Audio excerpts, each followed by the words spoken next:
Hello, Harry Payton, host of the Irvington Now Show. We're back.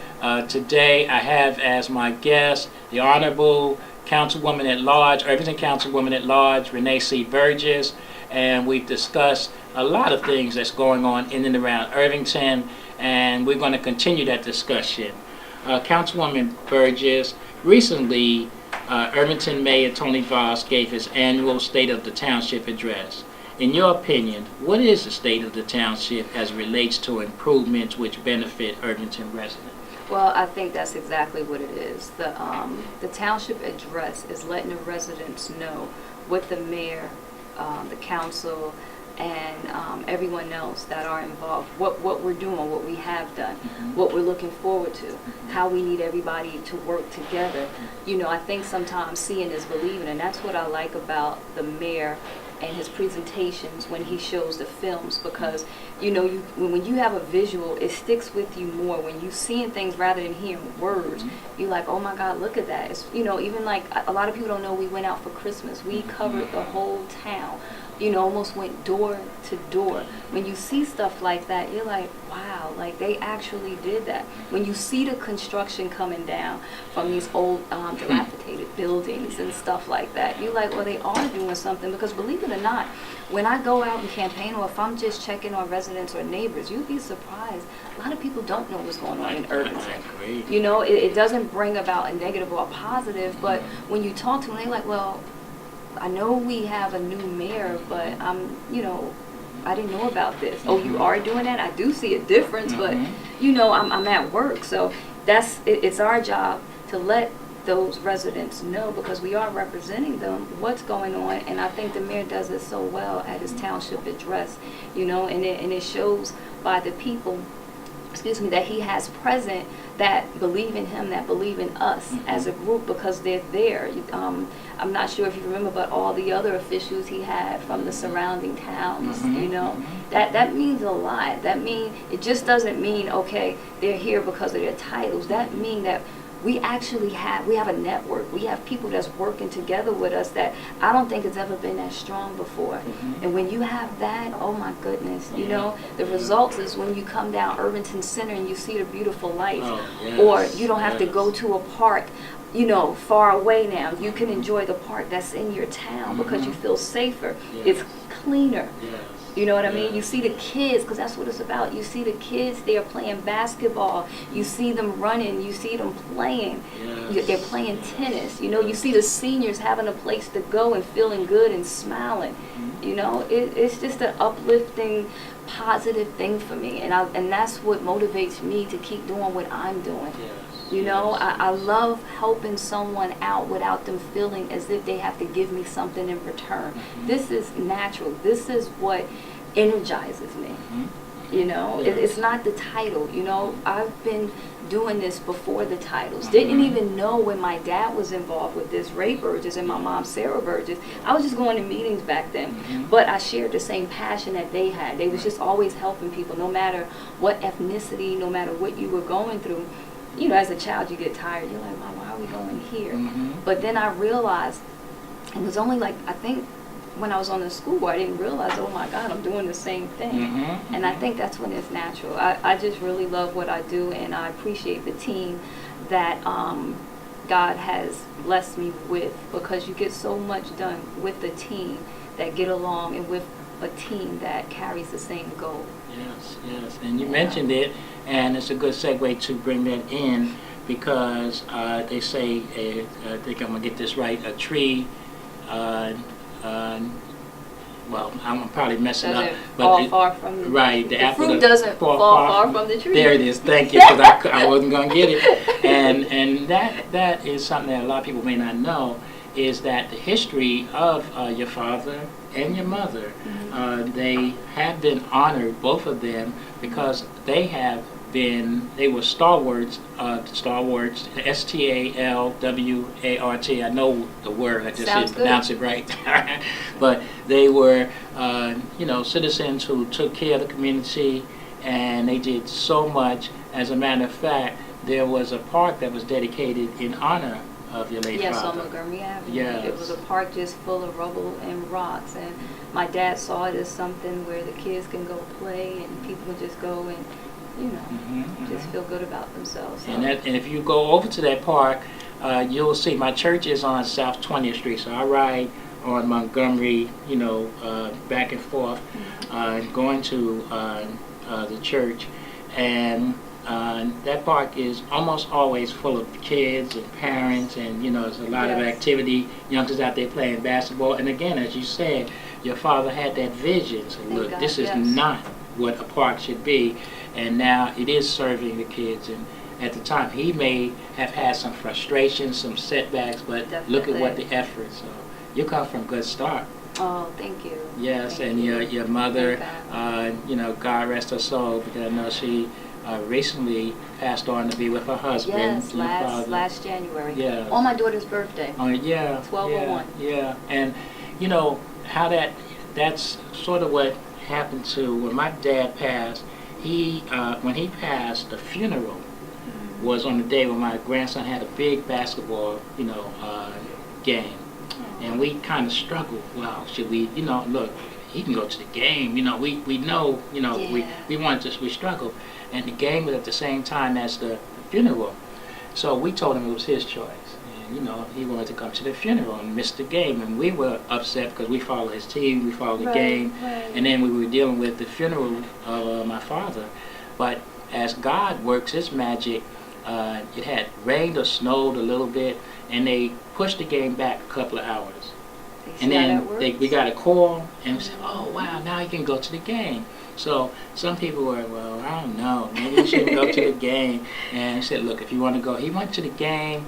And your dad would probably have wanted it like that. See, he lived his life. And that's how I had to get through and function without my mom. Because if I think of all the good things and how she raised me, she wouldn't really want me to be sad. Right. I mean, we're human. Yes. We're going to feel it. Yes. But at the same time, they want us to carry on the good works. They want us to live our lives. Get up, move exactly. on, if you don't stop that, that's especially right. my moms, come on now. You get up out of that right That's now. You right. got a lot to do with your life. That's I live right. my life. That's It's time for you to live yours and be an example to others. And that's what they taught us. And that's what snaps me out of it. Right. And that's that good upbringing. And how it turned out, the first half of the game, he didn't do too well. His mind had, was still fresh off the funeral. But the second half, he and I talked, and I saw he was having a bad game. And the second half, I mean, he literally made the last 3 shots to win the game. And the crowd, the whole stadium, not stadium, but gymnasium full of people, rusted and, almost like picked him up and everything. And when he made the last shot, he looked up in heaven. So I love it. That day won't be a sad day, the day we feel like my father, because of what took place. So the same, my daughter's birthday, How does that not make you feel good inside? Right. You know? We're lucky. We have such good stock that we come from. And to God be the glory. Yes.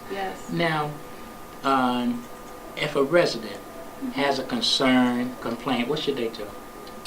I'm sorry. If a resident has a complaint or a concern, what should they do? Oh, of course. They should contact us. All of our information is public. If they can't reach us by phone, by cell, they can always come to City Hall. Share their concerns or whatever their complaints are. It's media. You have social media. A lot of people contact me on Facebook, and now Instagram. I just became an Instagrammer thanks to my daughter. But another story. But that's good. we're very open and very easy. Right. To get and you guys have a set of meetings that's set up the 2nd and 4th Tuesdays. That's correct. Of the every month. month. The first one is the directors meeting. That's correct. Where we call it a caucus. Right. We get together, make sure that we're actually being accountable for what the residents' complaints and concerns are, including ours personal. And right after that, we have our meeting. Yes. So citizens can come out, and that's to the town hall, 1 Civic Square.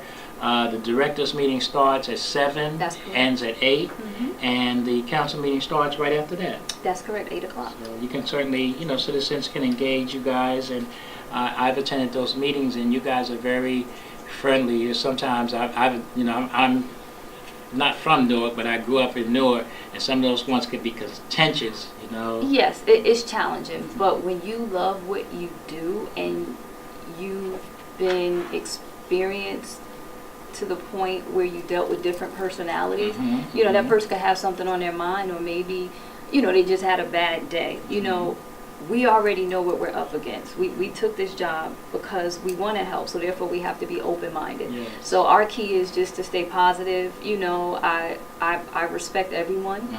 You know, it's very seldom you see me like get on the same level as a person that's coming to me negative, because it's not in me like that.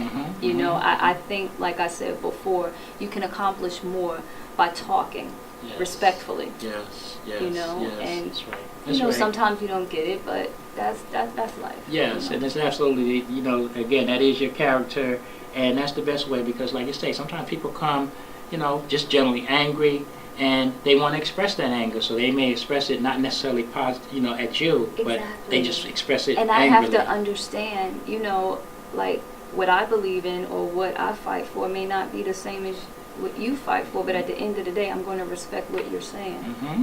And I would like if you respect, you know, my beliefs. Yeah, but, you know, it's a give and take. Sometimes that's the challenge, is that they don't have the same responsibility sometimes, and you have to almost bite your lip and say, okay. A lot of times. You know, See? Yeah, a lot of times. Yes. Now, May 8th of this year, there is an election.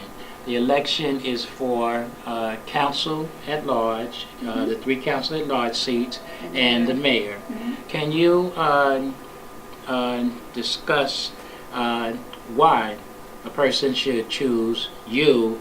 And you have 2 running mates, like you said, you know, one team, one dream. Right. And you guys ran as a team before, and you worked as a team. So can you discuss some of the dynamics of the election and why your team, a citizen, would do well to consider and vote for you guys for re-election? Sure. Well, seeing is believing. You know, you have the council meetings, you see what's going on in Irvington, and you know, you'll have to be blind not to see the difference that you see on our streets. You know, just like the crime rate, it has gone down dramatically, thank God. Don't get me wrong, one killing is one killing too many, but when you can go from like 30 down to 2, somebody is doing something right. Somebody is caring. People are getting together because they're tired, and it's not just the residents, it's the people that you put in place to represent you. That means we're doing something, and we want to continue to do that. You know, we want to continue to work with our residents because we can't do it by ourselves. And that's what I like about this team. Not just one person is important. Everybody is treated equal and not by a title. Yes. You know, we're here to help people. We're here to help ourselves. Yes. We live in this town also. We raise our family in this town. Yes. So, you know, we share the same goals, and that's why I think that on May 8th, you know, come out and vote your conscience. Come out and vote what you see is going good, and the people that are behind it, the people that are behind you. Beautiful, beautiful. And just to mention, the mayor, Tony Voss, is running for re-election. And you also are running for re-election for a council slot. October Hudley, currently a councilwoman at large, is running for re-election. And Shawnette Frederick, Frederick. And you guys are the mayor has it. You not his superwoman, Charlie's Angels. That's what it is. Charlie's Angels. Yes.